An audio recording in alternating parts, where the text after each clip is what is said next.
Gettin Geeked. Gettin Geeked. Gettin Geeked with Danny Allen. Gettin Geeked. Gettin Geeked. Gettin Geeked with Danny Allen.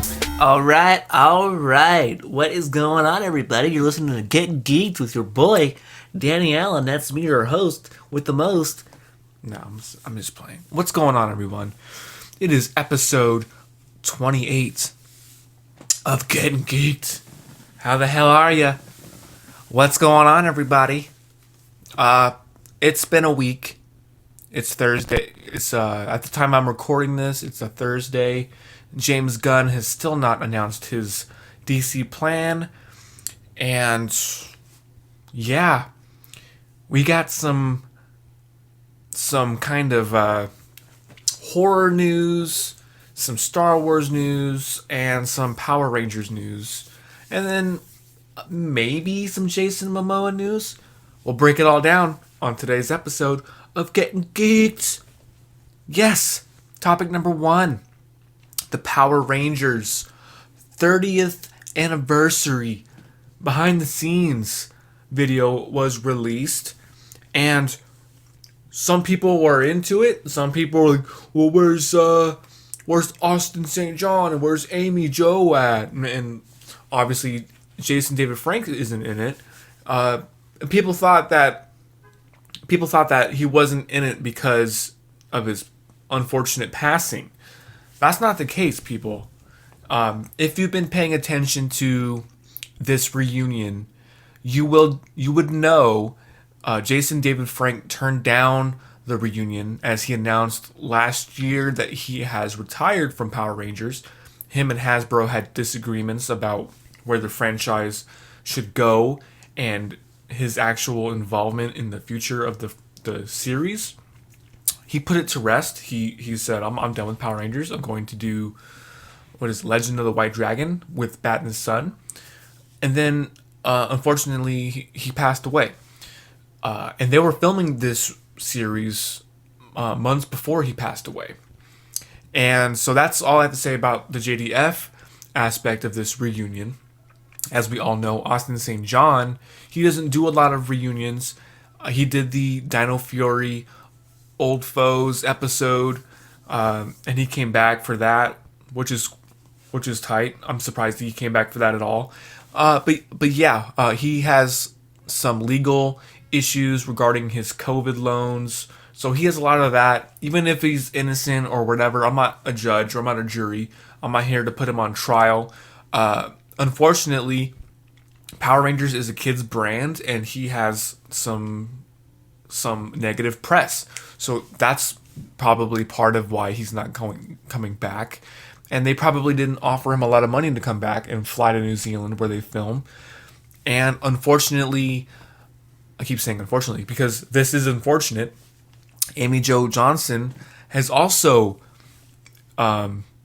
she went on her Twitter and she's like, okay, so we're going to get into some semantics. She's like, well, I didn't say no.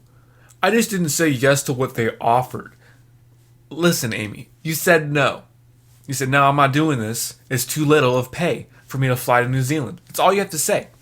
David Yost is coming back. You and David are super close. They even got David Yost to come back.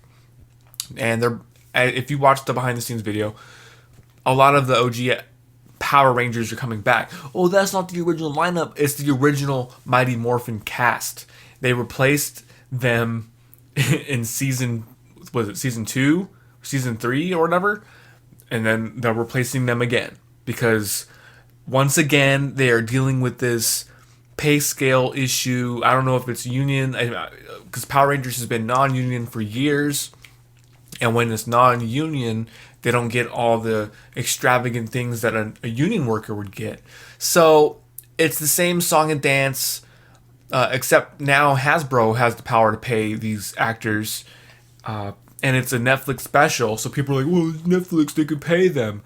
These budgets, have you watched Power Rangers? Their budgets are very minimal. They cast unknown actors for a reason, so they can pay them scale for non-union actors. You know, that's like $120 a day or something to film. I don't know, something like that. It's a very cheap production. So when I say all these unfortunate events have happened regarding this Power Rangers reunion, it is unfortunate, but we also have all these OG actors returning and taking that pay cut to work with each other. Some of them had never worked together on screen before, like Zach and Rocky. They're going to be in the series together. Aisha and Adam are in the series, but they're not in suits. They're SPA now, not SPD, it's SPA. So they're out in space doing something. The voice of Rita's coming back. So there's a lot of positive to look at this series. There's a lot to be excited for, and I'm just really surprised the amount of OG actors they got to return from different casts to make this amalgamation of a reunion.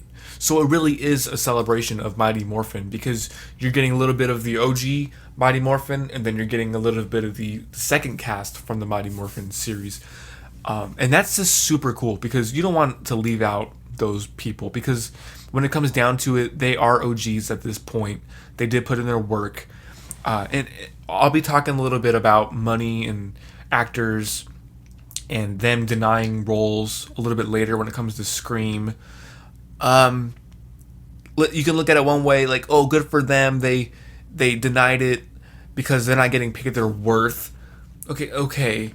And then there's the actors that are taking that pay cut in order to work with their cast again, in order to give the fans what they want. And I'm not saying that, these actors should be exploited, but most of these actors are retired.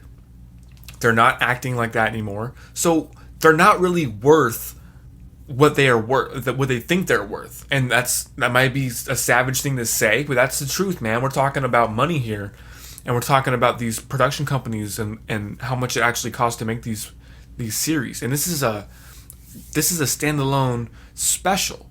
So it does not surprise me that Amy Jo's not coming back, or Austin for that matter. I'm surprised Austin came back for Dino Fury.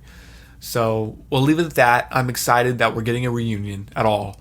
And I'm excited we're getting a mishmash of the Mighty Morphin cast, and just to see what they're doing in their lives at this point in time in this canon that we call Power Rangers. I love the graphic throwback to Mighty Morphin once and always. What do you guys think about this news, this Power Rangers anniversary? Are you excited for it? Are you upset? I just needed to get all that stuff out of the way regarding the JDF stuff. It's unfortunate that he couldn't work out a deal with Hasbro and film his parts for the anniversary. But no, they did not. They are not filming it right now. They're not excluding JDF because they're not rushing into production after his death. Like, this thing was already planned and shot in the can. They filmed this months ago before he died. And yeah, unfortunately for Amy Jo and Austin, it's just, they I bet Austin was asked, just like Amy was asked. It's just, they're at different points in their lives, and it is what it is, guys. Comment below what you guys think about Power Rangers anniversary special. Let's go. Next up, Mando season 3, some Star Wars news. We're gonna pivoting Star Wars. We got season 3 of Mandalorian. Oh, well, do I have to watch Book of Boba Fett in order to understand season 3 of Mandalorian? Okay, they're gonna give you a recap. And listen, the trailer's been out all week. As far as the trailer goes, visually it looks fantastic.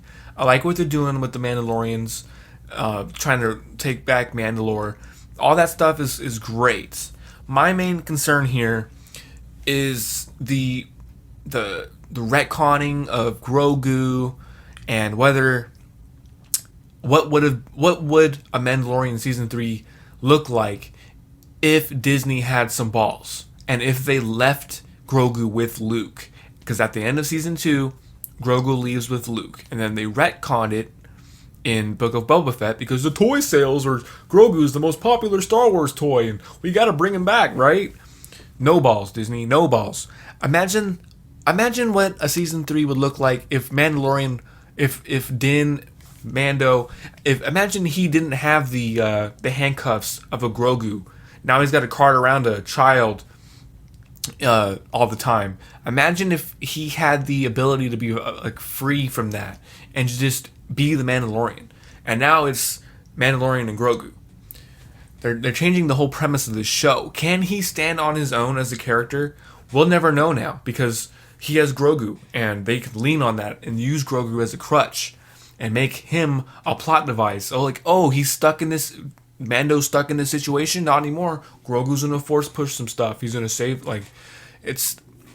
And then another thing, if they would have left Grogu out of the picture for a while, they could have introduced another type of character like a Grogu, and that could have been another sensation. But we'll never know because they're doubling down on Grogu as a character. And listen, I have 2 Grogu, not figures, but actual dolls, I guess.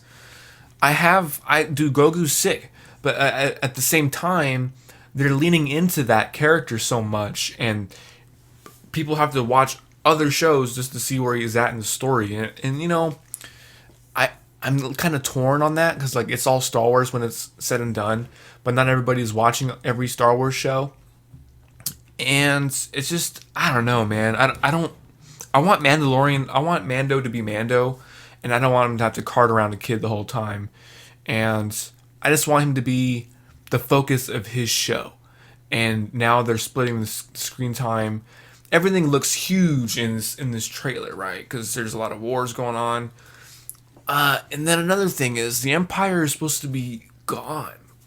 So we're leading into this First Order type of vibe. So the remnants of the Empire and there's still stormtroopers. It's yeah, but who's the boss? Who are they following? You got Moff Gideon, right? But now he's captured. So not everybody's reporting to him. What is going on? I just find it hard to believe that Luke is over here rebuilding his Jedi Academy and all this conflict is still going on when he's supposed to bring peace to the galaxy, and Darth Vader sacrificed the Emperor in order to bring balance to the Force or whatever. And you have all these wars and all these, they're wars. The Mandalorian wars are going on. And then you got Thrawn in the outer regions.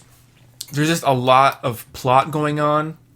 And I don't know if they're going to be able to execute all of that in the 8 episodes that we are going to get. Because we, got to tie up Mando has to go to Mandalore in order to be forgiven for his transgressions.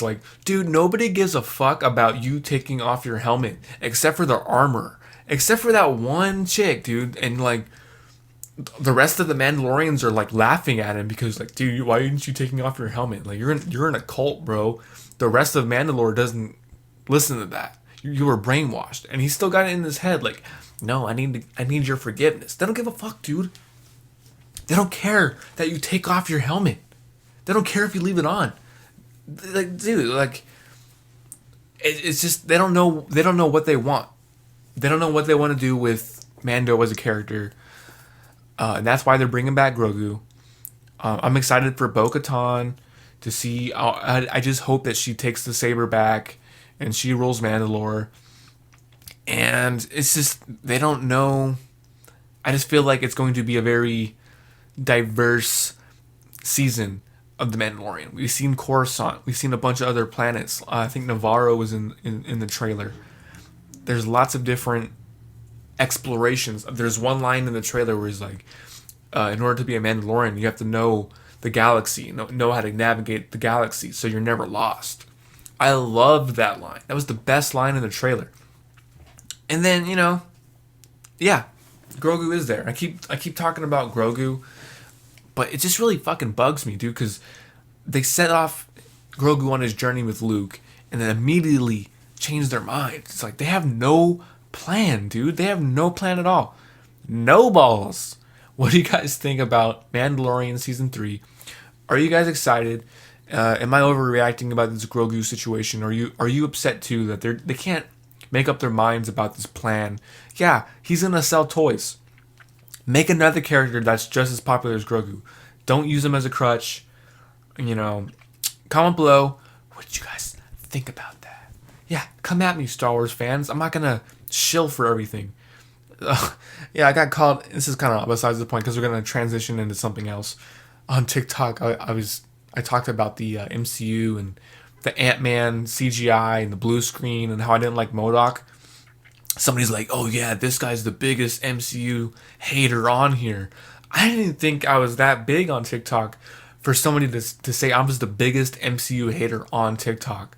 My guy, I got like 2,000 followers, and I thank you for thinking so highly of me that I'm the biggest hater of the MCU on TikTok. I don't know. I just think that was funny.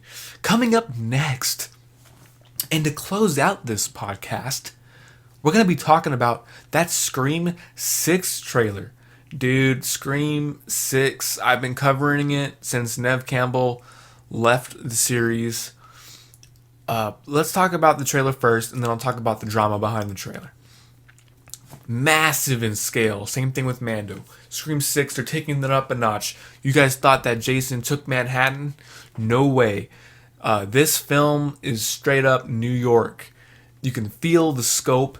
You can feel how visceral the city is and how, they got the subway in there and the bodega. Got Ghostface with a pump. Oh, dude, I'm so stoked for this.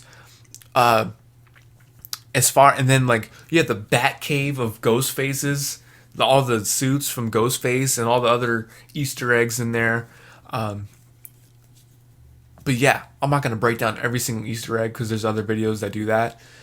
But there's Easter eggs all throughout that warehouse looking thing. It looked like it was an old abandoned movie theater, and they got or a theater. They got the Ghostfaces in the back and all encased, like somebody was collecting this stuff. My theory is the killer is going to be like a cult. Like they're going to pull the old Scream 3 script where there's a cult of Ghostface killers, probably the Reddit group from Scream 5, because that's how those two killers met, on that Reddit group. So I'm thinking it's going to be like maybe a stab, fanatic cult, I definitely think there's more than one Ghostface, because on that subway, you see like 3 or 4 of them. And then there's that one Ghostface that's got the mask all cracked and looking old because he's collecting memorabilia, or they're collecting memorabilia. Oh, is it Stu? Stu's still alive? No, he's not. Okay. He's not alive. Kevin Williamson has confirmed he's not alive. Dude had a TV busted open on his head, and it's one of those 90s TVs too, so they're heavy. So all you Gen Z people out there in the world, you've never lifted one of those old school TVs a day in your life. Okay? You don't know how heavy those are. Me and my boys back in the day, we threw a rock through one of those TVs, and it exploded, and that shit rang out like a fucking, I don't know, man. We dipped out so fast. It was loud. It was like, it didn't explode, it like imploded, because the stuff inside of it, dude, those TVs are heavy. There's no way Stu, in the story, in canon, there's no way Stu will survive that. And then behind the scenes, we're going to transition here.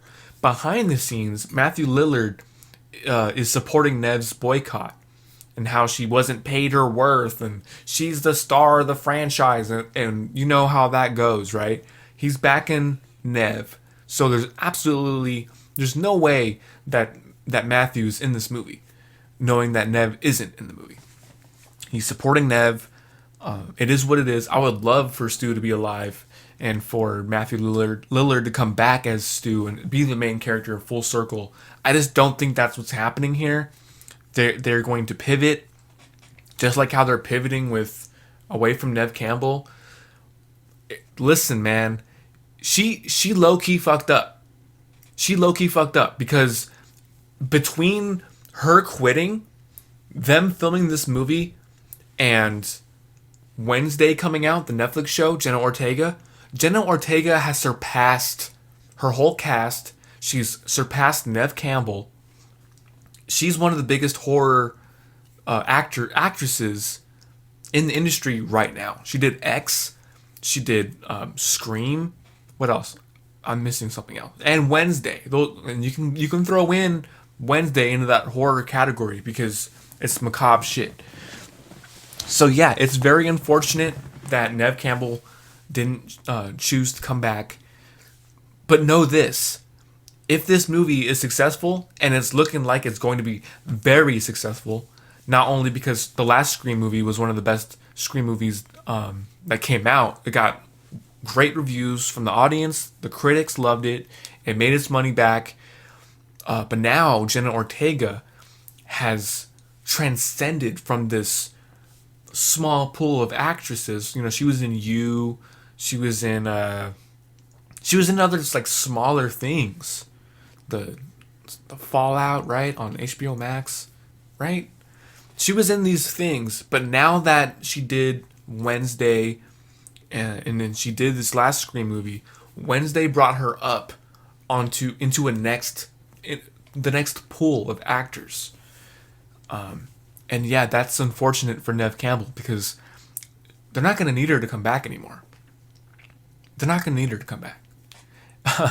And if Jenna Ortega lives in this movie, guaranteed she's going to be in the next one. And she's going to be paid more because of what she's been doing to boost her career. And I'm not talking shit about Neve Campbell, but she hasn't been working like that in years. She did that NBC or ABC television series that got canceled recently.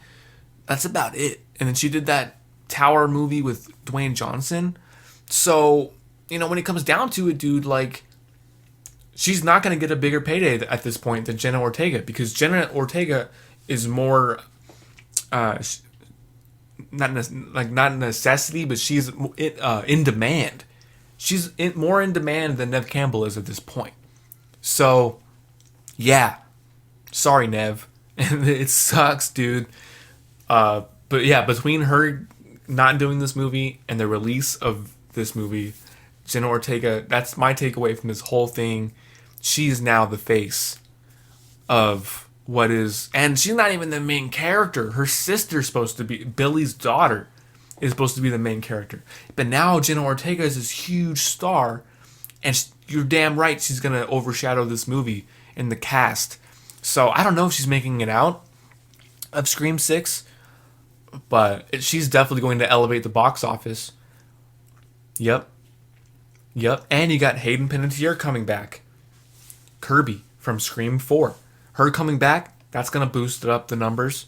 Gail Weathers, Courtney Cox, she's coming back. All these people are coming back, you know. But when it comes down to it, the trailer was dope. Like I said, the scale, the vibes is very visceral. I keep saying that. It looks a lot more... the story looks different. It gives me like Scream 3 vibes as far as like the mystery of it, because Ghostface is telling Gale like, oh, you know, I'm not like the others. This is something else. Okay, bet. Okay. There's probably like 8 of them. I wouldn't go that far, but there's probably like 3 Ghostface killers. I'm thinking there's 3 of them, dude. I'm calling it. I would be very surprised if Stu's still alive, but no. I'm jumping around here. It's just, dude, Matthew is supporting Neve, and they keep comparing fucking Neve Campbell to Jamie Lee Curtis. Like, dude, Jamie Lee Curtis has been in more successful movies. Her filmography is a lot more extensive than Neve Campbell's. It's just, and the budgets are different from those Halloween movies to compare to the Scream franchise. They're totally different things, man. Yeah, it's a legacy. Neve is a legacy character. Yeah, but the budgets don't support what she wants, and that's just what it is. You have this huge... Have you seen the poster? You guys have seen the trailer. This cast is stacked. You wouldn't have that many characters if Neve Campbell was in this movie. Half of those characters wouldn't even be in the movie. But you have to pay your upcoming talent. And especially if you have a huge ensemble cast. And, you know, you got... The whole thing is here, like, are you a team player? Courtney Cox, team player. Hayden Panettiere was not acting. She didn't have an agent. They had to track her down. And she's like, yeah, I want to come back. I would love to come back. And as soon as she said that, they found her. And then she's in it. So it's not always about money. And, you know, there's two ways to look at it. I'm right in the middle here. You should be paid your worth. But when it comes down to it, do you want to work with this cast? How much do you care about this fan base? There's just a lot of factors that go into this thing besides money. And if it's just all about the money, then how does that look? You know, in 10, 20 years, people aren't going to be saying like, oh yeah, Neve Campbell, she didn't get paid her worth. No, they're going to be like, oh, she's not in this one for some reason. That's all that's going to be said. Oh, that's the one where she's not in it. But it's still going to be, it's not going to be talked about like why she wasn't in it. It's just going to be a misstep in her career. Because in order for her to keep that momentum going, she would have needed Scream 5 or Scream 6. And now that she's not in Scream 6 and she doesn't even have that show anymore, like, dude, she fucked up. But yeah, comment your thoughts on this Scream 6 trailer. I'm not here to hold your hand, guys. Same thing that happened with my Ezra Miller conversation last week. I'm not here to hold your hand, dude. Hollywood does not care about your feelings, dude. Let it go. These actors and actresses, they're going to fight for the most amount of money. And they either take it or they leave it at this point. And if you're not wanting to work with your cast, just think about this. When they were filming Scream 5, when they were filming Scream 6, my mistake. They were working their hardest to make the best movie possible. All these actresses were they were doing behind the scenes videos, you know, making TikToks or whatever to hype up the pre-production and production of the movie. And while all this was going on, Neve Campbell was going on a press run, bashing the producers, bashing like she's like, oh, I regret doing Scream 5. It just didn't, like, she was just talking mad shit about the franchise. During the production of Scream 6, like, your castmates, your crew members, it's just unfortunate, dude. She just seems really salty. It's like because she didn't get a bigger paycheck than she thought.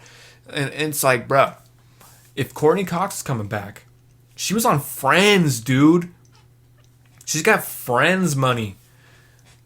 What have you done, Neve? You don't have that filmography. You did Wild Things. You think you're worth all this money when you did Wild Things in the 90s?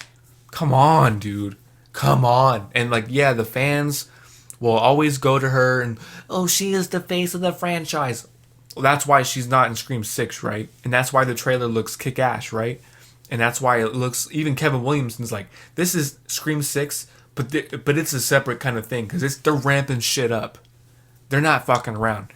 Jason Takes Manhattan, the third act of the movie, but not anymore. This one, they're in New York. They're expanding the scope of what this franchise can be. They're growing. They're going outside the box. They're not relying on just the old talent. Yeah, the old talent is still there. But when it comes down to it, Ghostface is eternal. Just like Jamie Kennedy said on one of his podcasts a few weeks ago, like a month ago. Ghostface is the face of this franchise. Not Neve Campbell, you know, not Courtney Cox, not David Arquette, not Jamie Kennedy. Ghostface is the franchise. It can be anybody. It could be you.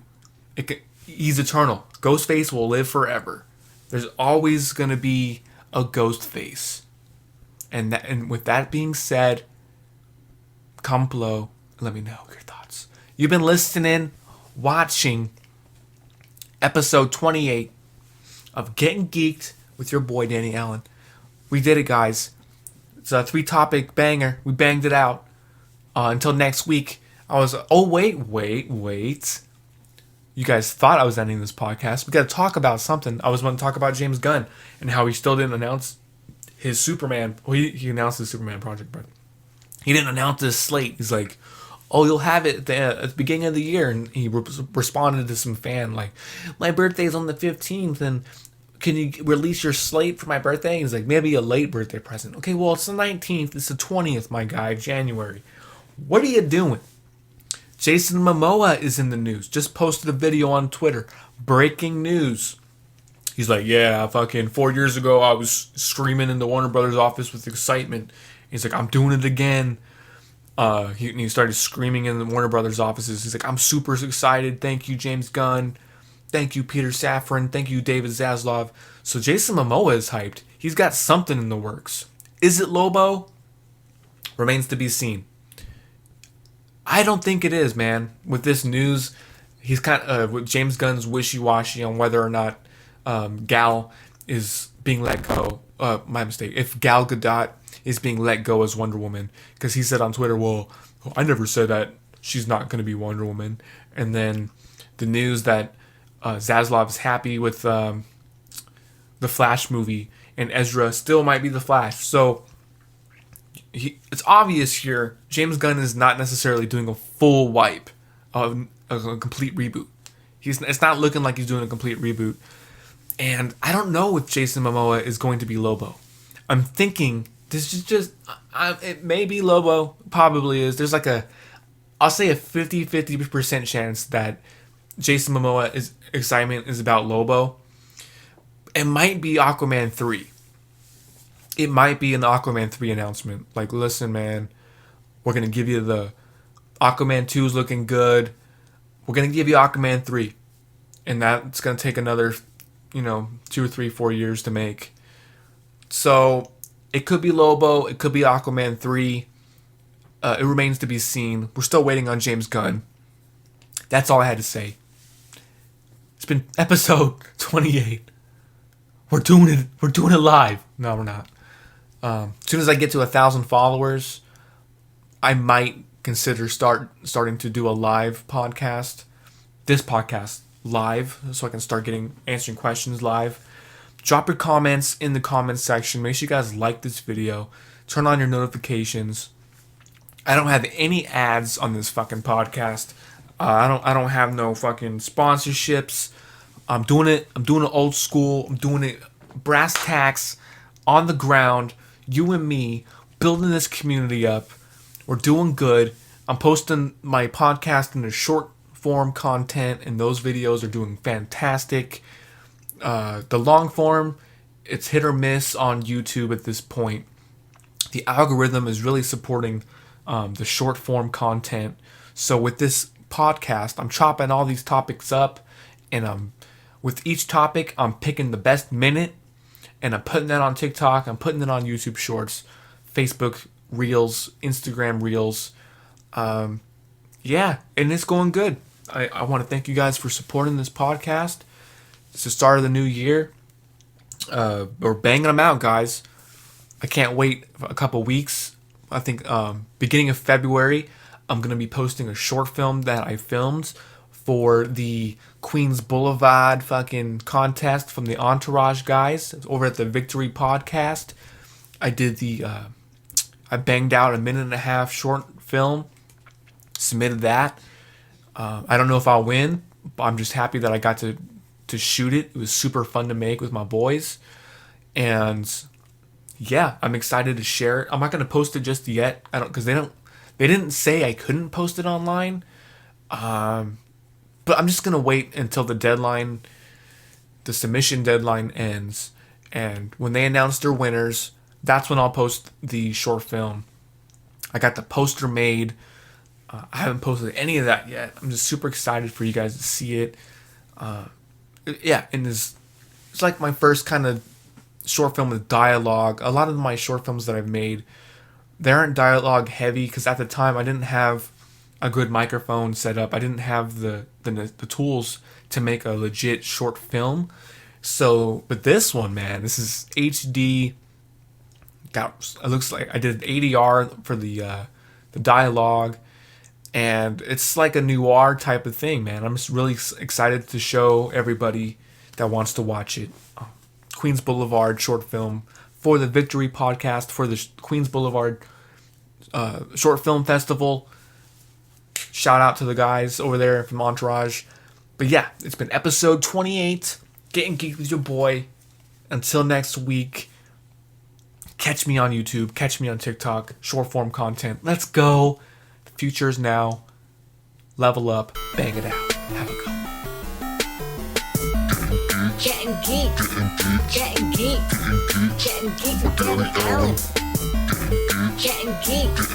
Gettin Geeked. Gettin Geeked with Gary Allen.